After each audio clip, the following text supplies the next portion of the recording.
नमस्कार दोस्तों, स्वागत है आपका अपने चैनल स्टार क्लास एक्सपर्ट में। फ्रेंड्स, एक बार फिर से हम लोग जो प्राचीन इतिहास का नोट्स हम लोग कंटिन्यू कर रहे थे। तो आज हमारा नेक्स्ट चैप्टर है वो है प्रागैतिहासिक काल। और इसके पहले मैं 2 चैप्टर मैं करा दिया हूँ और अभी तक आपने नहीं देखा है तो अभी डिस्क्रिप्शन में या तो कमेंट बॉक्स में लिंक दे दूँगा, उसके थ्रू आप जो 2 चैप्टर है उसको आप देख सकते हैं। इसमें देखिए बहुत ज़्यादा हिस्ट्री आपको नहीं बताया जाता है। इसमें कुछ क्वेश्चंस कराए जाते हैं जो बार बार क्वेश्चन उस चैप्टर से पूछे जाते हैं। जैसे प्रागैतिहासिक काल है, इससे जितने भी क्वेश्चन पूछे जाएंगे यहाँ पे आपको कराया जाएगा। ओके, बहुत ज़्यादा हिस्ट्री नहीं आपको बताया जाएगा, नहीं तो आप कंफ्यूज हो जाएंगे। जो आपको मतलब कि काम की चीज़ें पढ़ना चाहिए वो आप नहीं पढ़ पाओगे, बस हिस्ट्री में आप रह जाओगे। ठीक है ना। तो यहाँ पे डिट्टू मैं वही क्वेश्चन कराता हूँ जो पूछे जाते हैं। ठीक है ना। और यदि आपको इसके नोट्स चाहिए प्राचीन इतिहास का तो आप नीचे हाई लिख के भेजिएगा, मैं आपसे कांटेक्ट कर लूँगा कि आप ये नोट कैसे ले सकते हैं। और ये नोट मात्र 25 रुपीज़ का है। ओके, मैं जानता हूँ। देखिए, ये नोट्स सब कोई नहीं लेगा, ये बच्चे वो बच्चे लेते हैं जो पढ़ने वाले होते हैं, सीरियस होते हैं। और जब वो पढ़ते हैं तो उनको पता चल जाता है कि हाँ ये नोट्स कैसा है कैसा नहीं है। बाकी बच्चे देखिए ऐसे होते हैं, पढ़ तो रहे हैं लेकिन उनको इतना नहीं पता है हमको क्या पढ़ना चाहिए क्या छोड़ना चाहिए। यदि ये चीज़ें नहीं पता है कि ये एग्ज़ाम हमको देना है, उसमें सिलेबस क्या है, कैसे पढ़ना है, तो ये है कि कभी भी एग्ज़ाम क्वालिफाई नहीं होगा फ्रेंड्स। हाँ ये है, आप देखेंगे कुछ बच्चे ऐसे होते हैं कम पढ़ के जल्दी क्वालिफाई कर जाते हैं, तो उनको पता रहता है कि एक्चुअल में इस चैप्टर से पूछा क्या जाना है, वो वही सब पढ़ते हैं, फालतू चीज़ें नहीं पढ़ते हैं। ओके, तो नोट्स यदि आपको चाहिए होगा तो हाय सर आप कमेंट कीजिएगा, मैं आपसे कांटेक्ट कर लूँगा और एक स्कैनर दूंगा, उस पर आप 25 रुपीज़ क्या है आप पेमेंट कीजिए। PDF के थ्रू आपको नोट्स सेंड कर दिया जाएगा आपके व्हाट्सएप पे। ओके, चलिए हम लोग स्टार्ट करते हैं। देखिए क्या है कि प्रागैतिहासिक काल जो था ना, तो इसका काल माना जाता है आपका, आप काउंट कर लीजिए, इकाई, दहाई, सैकड़ा, हजार, 10,000, लाख, 10 लाख, 30 लाख ईस्वी पूर्व से 600 ईस्वी पूर्व माना जाता है प्रागैतिहासिक काल। ओके, और देखिए इसमें जैसे क्वेश्चन क्या पूछा जाता है, क्वेश्चन ये पूछा जाता है प्रारंभिक पूर्ण मानव को किस नाम से जाना जाता था। तो वो था आपका क्रो मैग्नन। जो प्रारंभिक पूर्ण मानव थे उनको क्रो मैग्नन नाम से जाना जाता था। ओके, नेक्स्ट क्वेश्चन ये पूछा जाता है कि भारत में लोहे का प्रयोग कब आरंभ हुआ था। ओके, तो देखिए भारत में लोहे का जो प्रयोग हुआ था वो 1300 ईस्वी पूर्व में हुआ था। ओके, नेक्स्ट क्वेश्चन है हमारा कि पूरा पाषाण कालीन मानव का जीवन किस तरीके का था। तो देखिए पूरा पाषाण काल मानव का जो जीवन था वो पूरी तरह से प्राकृतिक था पहले। ठीक है, वो तो धीरे धीरे विकास हुआ कि लोगों ने खेती करना सीखा, आग जलाना सीखा, फिर पका हुआ खाना खाना सीखा। लेकिन पहले ऐसा नहीं था, पूरी तरीके वो लोग प्राकृतिक थे जो पहले के मानव थे। ठीक है, एक क्वेश्चन और पूछा जाता है कि पूरा पाषाण कालीन जो मानव था उसका मुख्य व्यवसाय क्या था। तो देखिए जो पहले के मतलब कि पूरा पाषाण कालीन मानव थे, उनका जो मुख्य व्यवसाय था वो था शिकार खेलना। शिकार करते थे और क्या है कि उसी को मतलब कि खाते थे। जैसे मान लीजिए किसी का शिकार कर दिए, हिरन हुआ और भी जानवर हुए, तो उनका शिकार करते थे और वही कच्चा मांस खाते थे। लेकिन धीरे धीरे ये विकसित हो गया, ये पका कर ये मानव खाने लगे। ठीक है, तो वही कह रहा है कि पूरा पाषाण कालीन मानव का जीवन पूर्णतः कैसा था, प्राकृतिक था। ओके, एक क्वेश्चन ये पूछा जाता है कि पूरा पाषाण कालीन मानव का सॉरी पूरा पाषाण कालीन मानव जो था उसका मुख्य व्यवसाय क्या था। तो वो था शिकार। ठीक है, इतना क्वेश्चन आपका यहाँ से बन गया। चलिए नेक्स्ट देखते हैं।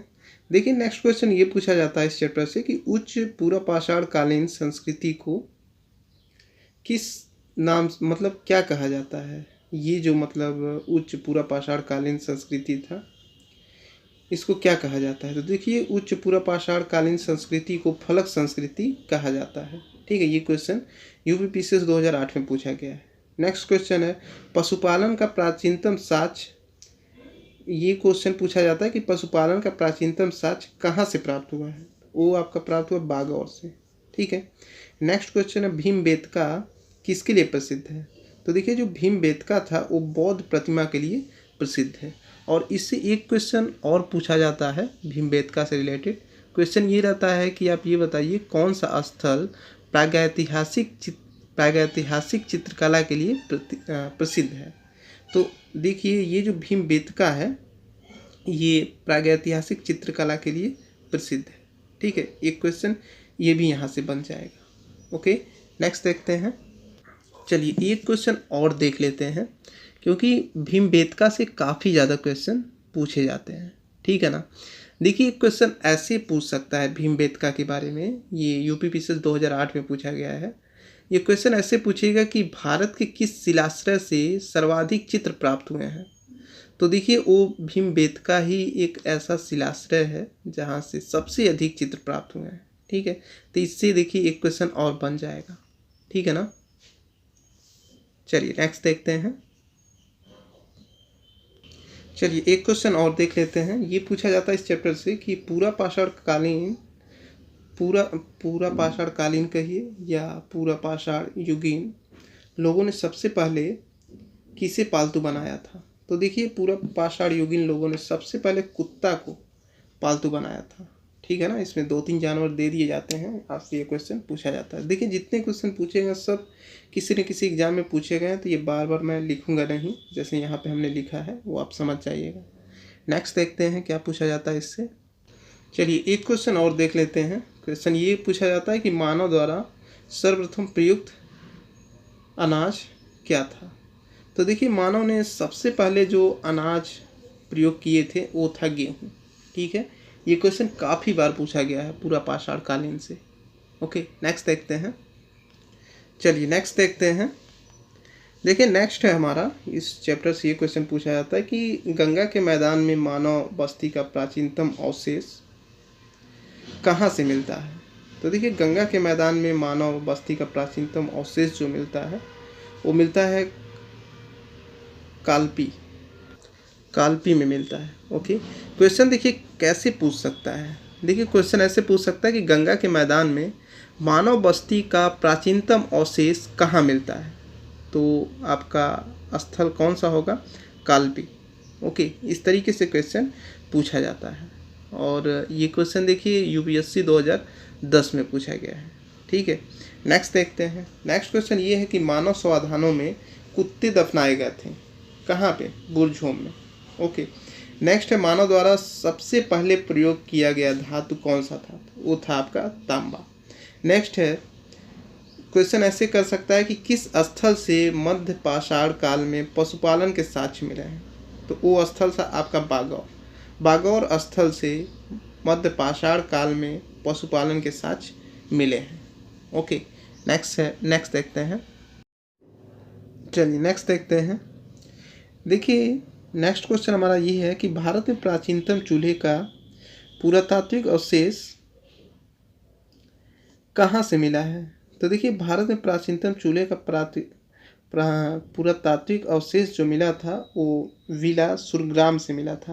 यहाँ लिखने में थोड़ी सी गलती हो गई है, विला सुगम हमने लिखा है, लेकिन वो स्थान था विला सुरग्राम। ठीक है। नेक्स्ट क्वेश्चन हमारा, एक ही कब्र से 3 मानव कंकाल निकले हैं, वह कौन सा स्थान है। वो था आपका दमदमा। ठीक है, एक ही कब्र से 3 मानव कंकाल निकले हैं, कहाँ से, दमदमा से। ओके, नेक्स्ट हमारा, भारत में पशुपालन एवं कृषि के प्राचीनतम साक्ष्य प्राप्त हुए हैं कहाँ से, मेहरगढ़ से। ओके, ये क्वेश्चन डायरेक्ट पूछा जाता है, ये यूपीपीसीएस का ये क्वेश्चन है।